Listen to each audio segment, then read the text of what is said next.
Hey guys, I thought I would give a short review of Year 2 for Rainbow Six Siege.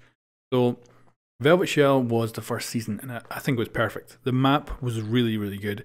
I still enjoy playing it. It's definitely not my favourite of all the maps, but it's a damn good map. And then Jackal as well, a great operator. Everyone thought he was going to be overpowered to begin with, but actually he was great. Really good weapons, really fun to play, and a great new operator in the game. But Mira was the standout. He was the absolute standout character because she brought something brand new, a way to hold down the objective. She had a really good gun, small magazine, but still an incredibly good gun, and just changed the whole way the game was played. I loved it. So their first season was just perfect, and it was the perfect start to Year 2. I wouldn't have done anything differently, and I think they just nailed it. Then, of course, we did get Operation Health. So we were just a couple of days away from getting the first teasers for Blood Orchid, which would have been the season to come second. But we ended up getting Operation Health. Now, overall, I think Operation Health was really good for the developers. It gives them a better base to build on from now on, and hopefully that's going to be a really good thing. Whereas for the players, it didn't really bring us anything. Like, we were already going to get the one-step matchmaking with Blood Orchid anyway. We ended up getting that in Operation Health instead. We got alpha packs, which I think is probably the biggest failure of Year 2, because they don't really incentivize actually playing the game more, because you don't get that many. So I think when it comes to the player side of things, Operation Health really failed. But because it makes the game easier to make now for the developers, they were able to fix a lot of things. I think ultimately the player will be the one to benefit over the next couple of years. Then after a 6-month wait between content drops, we got Blood Orchid. And Blood Orchid was pretty good. I really do not like the map. It's too big, too complicated. It's not easy enough to learn, and it's too dark. Like, I do like the aesthetics of it, but it's just way too dark. It's not that enjoyable. I don't think anyone really loves it when it comes up. And to me, the operators were a bit of a hit and miss. So Ying, I do like playing her. Like, I like her gadget and all that, but she's so inconsistent that it's a pain in the ass to play her. And she's probably the weakest of the new operators for Year 2, and she's really disappointing overall. Her weapons aren't that great. Her gadget's just inconsistent. It's a real pity because I love the design in the gadget. I love how it works. I think if it worked really well, she would be a really cool character to play and would be a fun character to play. However, Lesion, brilliant, perfect character. He has intel by having the actual mines he puts down on the HUD. He gets his mines over time throughout the game. Perfect. And it's really easy to use him. He's really simple to play. He's a lot of fun to play. And he just kind of whittles down the enemy. So really good for actually getting intel on enemy positions, plus also you can just hurt the enemy and slow them down, which is great. And then we had the first Polish operator, which is Ella. And I don't like Ella that much. I think she's a great operator with a great gun, but I think that's it. That's what everyone loves about her. And I don't like the skin tight outfit and stuff like that. I think I would have preferred more of a tactical look, because she has this big baggy jacket on and then she's wearing yoga pants, and it's like, it doesn't feel right. Like, if they had gone with more of a full body skin tight thing to make her look like she came out of Splinter Cell or something, I would have probably gone with that because it would have looked really cool. And of course it would have been even more on the kind of sexualized side, but it would have been consistent. Whereas her with that baggy jacket, then the tight trousers, just seems like an odd choice, and I don't like that at all. And I think that her weapon is much too much of an emphasis of her rather than her gadget, because I think her gadget is great and it's a lot of fun to use and it's easy to use, which is really good.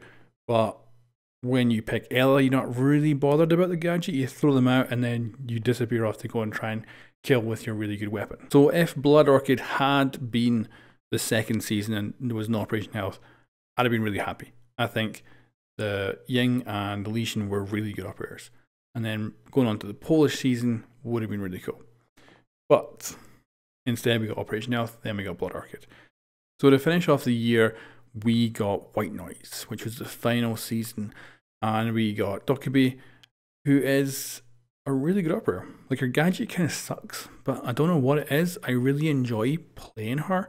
Like, her weapons, again, aren't the best, but I really enjoy playing her. Like, she's a lot of fun to play, and she's something completely different as well. And I love getting into the camera systems. It's not always that powerful, and when the defenders do find that there's someone in the camera system, they usually shoot the cameras out really quick. But still, it's really cool. It's really, there's just something special about Dokkaebi that I really, really enjoy. And again, she's got the skin tight outfit on, but it's more of a full body skin tight. You can even see like on the arm, she's got so it makes it more believable than Ella's outfit. Although again, I wouldn't have gone with a skin tight outfit. To be honest, I would have actually put it on Vigil, because he's the sneaky ninja guy. So I'd have put the skin tight outfit on him, maybe giving Dokkaebi something a bit more baggy, a bit more tactical. But overall, really, really enjoy her. Then we also got Vigil as well.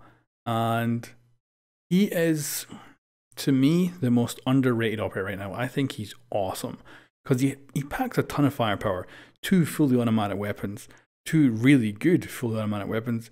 And I think his gadget is good enough that it'll get used in the Pro League a lot. I think he's going to be so much use. I think he's going to be great for just slowing people down, because they'll know he's somewhere there, but they don't know where exactly he is. And that unknown aspect, because you do have on your HUD and drone that he's around, and you can get pretty damn close to where he is and figure out maybe even which room he's in, but you're never going to be 100% sure until you go into that room to find him. So I think it's brilliant, and I like the twist. I thought he was just going to simply be able to hide from drones and that was it. He'd have no HUD overlay on the drones. It would just be that he was, invisible on drones. But that's not the case, and I do actually like that. It kind of balances him out, I think, really well. And I want to see him get him used in the Pro League, because I think he is going to be very powerful. And then we got the second Polish operator, and that is Zofia. And I do like the whole family thing that they set up with Ella and Zofia, but it felt weird to have this kind of drama in the game. But if they're going more in that way of having a kind of storyline behind all the new operators, then actually I quite like it. And considering we lost the Polish season, it gives us something a bit special about that season. Even though we didn't get it, we just get the operators. So I did like it. I was kind of hoping maybe we would get to hear voice lines and stuff, but as far as I can tell, they don't actually play. But anyway, I do like Zofia. Like her weapons. Really good. Love them. And her gadget is a lot of fun. I don't think she's actually that powerful an operator though. I think Ash is still far more powerful than Zofia, but Zofia is different, and different enough. Like Hibana is different from Thermite, that she's fun to play every so often, and I love that. And then we finally got a skyscraper map, because we've already got a skyscraper map, which is just a couple of buildings on top of a skyscraper. This is an actual skyscraper. Problem is though, when you actually play it and you look at it, it's a building inside a skyscraper. It actually is legitimately a building inside a skyscraper, and I think that sucks. I want a far smaller version of this, where all the external windows go right into objective rooms and stuff. I want that to be really you have to work as best you can to hold those objectives. However, it is a fun map. It's nice and bright. It's got a lot of differences, but it's too big. I get lost in it all the time now, and I think for new players, it's going to be an absolute pain in the ass to learn it. So conclusion time, year 2, I think it's better than year 1. It is really I think all the operators are incredible. Now I do think some operators from year 1 are better. Hibana to me is way better than any operator in year 2. But that's kind of what I expect. There's always going to be standout operators that keep going, and keep getting used more and more, even into the new years when we get more and more operators. So I think overall they did a wonderful job. I do think that Operation Health was terrible, really, really bad. It just slowed the game right down, and I think they probably lost a load of growth. But looking at the Steam charts for the amount of players that are currently playing the game, in December it went over 100,000 players at the peak players. So that means that it is doing the best it's ever done. It has never gone over 100,000 before. When it launched, it was like 18,000. Then it went up to January at 20,000. Then it went down to 16. Then it went down to 11. And now we're sitting at 100,000 players. That's brilliant. That is incredibly good news for Rainbow Six Siege. And it means the next couple of years are probably already set in stone. We're probably going to get a year 2, of course. And I would say it's almost definite we'll get a year 3. And if we get a year 3, I think we're going to get a year 4, because this game just keeps growing. And if they keep this up, it could go on for decades, which is insane. And like, even if it only makes it to like 5 or 6 years, that's still incredibly good. But it'll be interesting to see what they do next. We've got zombies and all that coming. And we've got less maps next year.